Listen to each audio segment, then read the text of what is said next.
Welcome to easy education. Easy education सभी को स्वागत है। फ्रेंड्स, आज हम पढ़ेंगे 29-30 सितंबर 2023 दैनिक समसामयिक की फुल पत्ती वाली क्लास, जो सुबह 6 बजे कुमार गौरव सर द्वारा कराया जाता है। यदि आप कम समय में करंट अफेयर को पढ़ना चाहते हैं या रिवीजन करना चाहते हैं तो आप हमारे चैनल से जुड़ सकते हैं। आपको लगभग 2 घंटे वाली क्लास को मात्र 15 से 20 मिनट में कवर कराया जाता है, वो भी ललन टाल प्रश्नों और स्टैटिक जीके के साथ, जो वही कंटेंट कुमार गौरव सर द्वारा सुबह 6 बजे पढ़ाया जाता है। तो अगर आप पढ़ना चाहते हैं कम समय में तो हमारे चैनल से जुड़ सकते हैं और अपनी तैयारी को मजबूत बना सकते हैं। तो आइए स्टार्ट करते हैं। आज का हमारा पहला सवाल हो जाएगा कि अगर पूछे कि हाल ही में चर्चा में रहा है जिलैंडिया का संबंध किससे है, तो जिलैंडिया का संबंध अगर पूछे किससे है तो ये जिलैंडिया जो है कि 8वां महाद्वीप के रूप में उभरा है। कहाँ पर? तो प्रशांत महासागर में इसे अभी हाल ही में देखा गया। ठीक है। अगर पूछे इसकी खोज कब हुई थी, जिलैंडिया महाद्वीप की खोज कब हुई थी, तो 2017 में हुई और इसे मानचित्र में जारी किया गया था। तो मानचित्र में इसको जारी कब किया गया? 2017 में।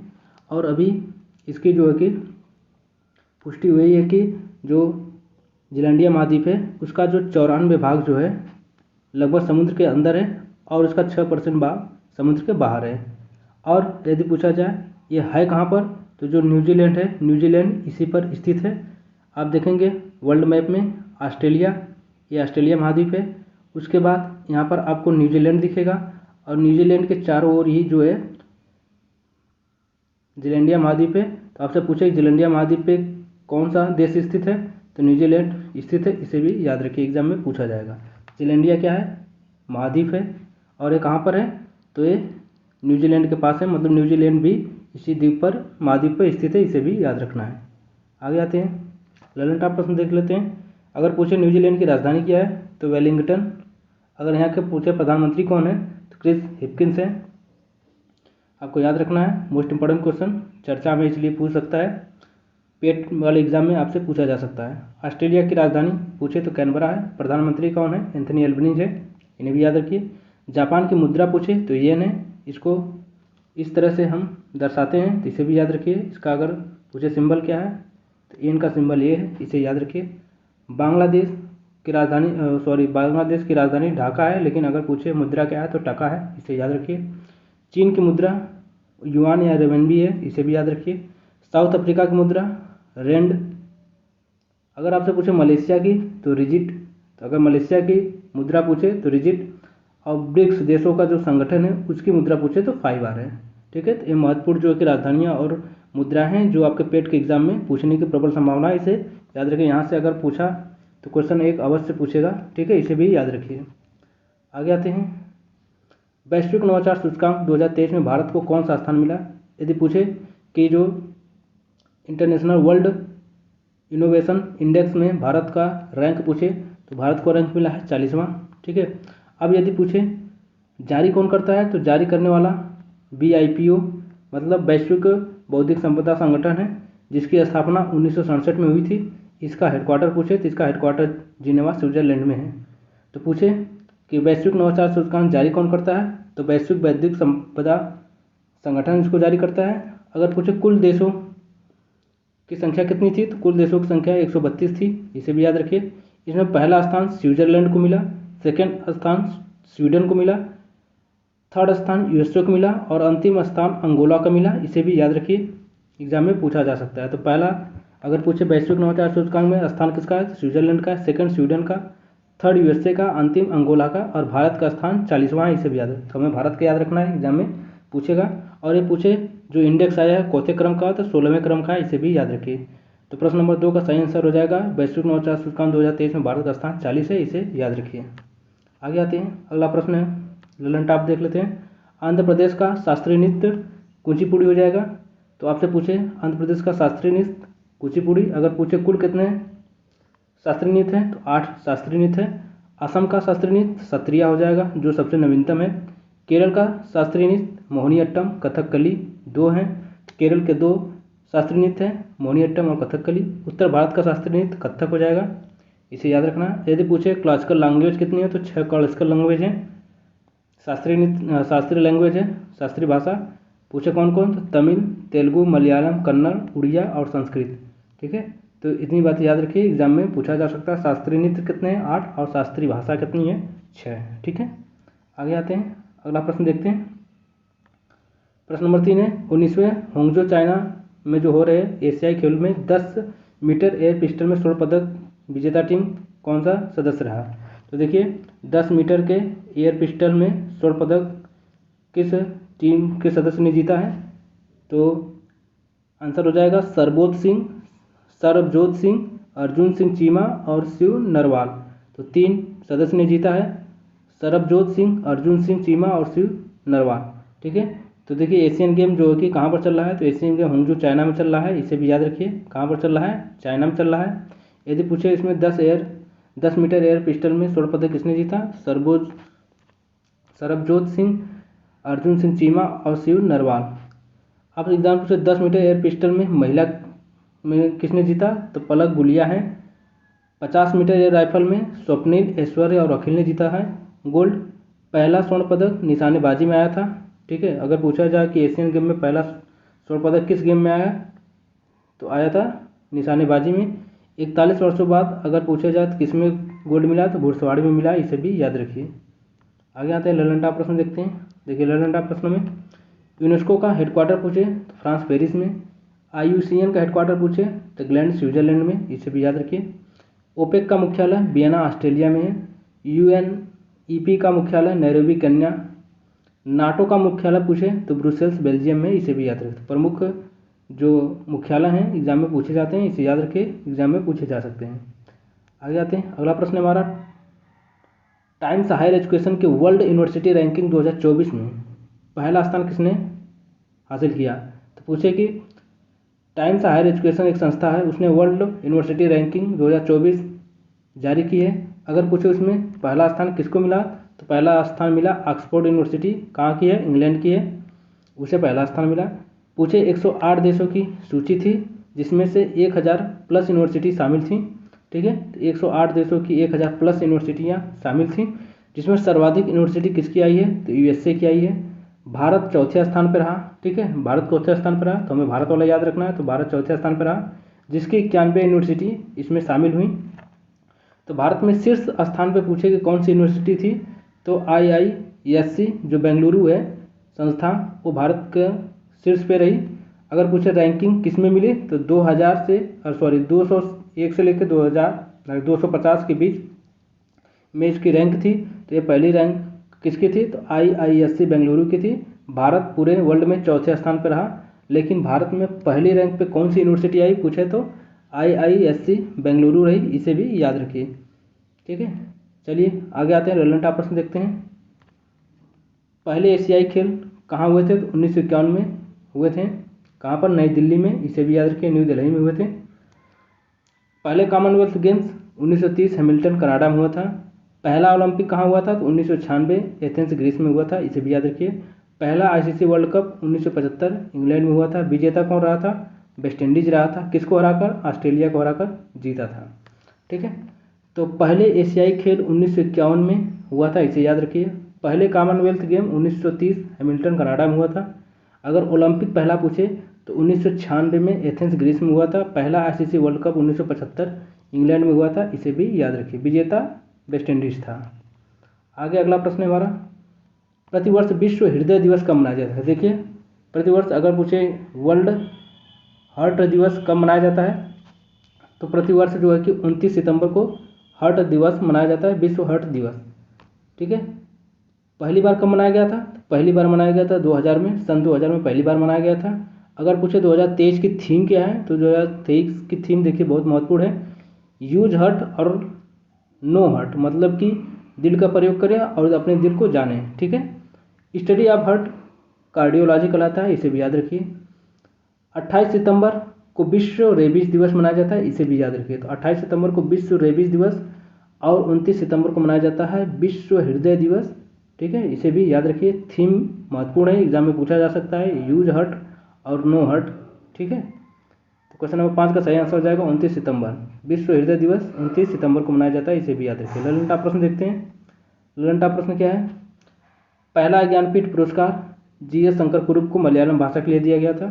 पहला दादा साहब फाल्के अवार्ड देविका रानी को 1969 में दिया गया था। पहला सरस्वती सम्मान हरिवंश राय बच्चन 1991, जो अमिताभ बच्चन के पिताजी हैं उन्हें दिया गया था। फर्स्ट व्यास सम्मान रामविलास शर्मा को दिया गया, इसे भी याद रखिए।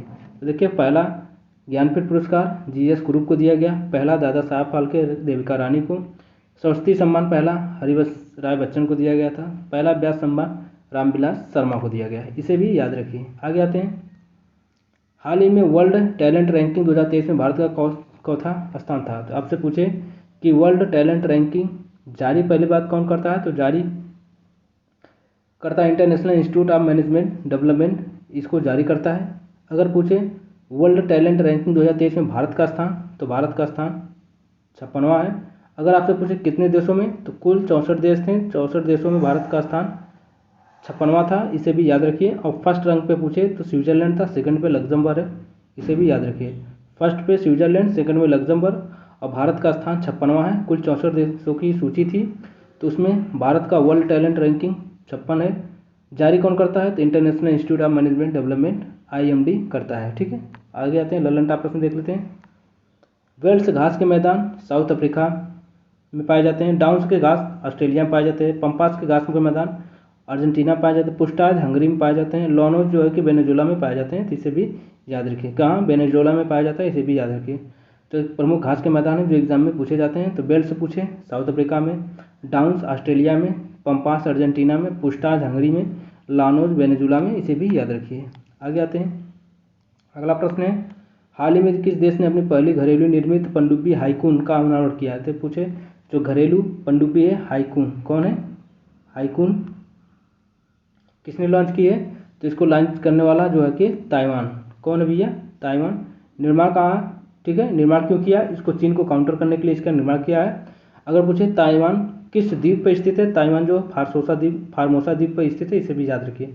तो आपसे पूछे हाईकून पनडुब्बी किसने लॉन्च की, तो ताइवान ने लॉन्च की।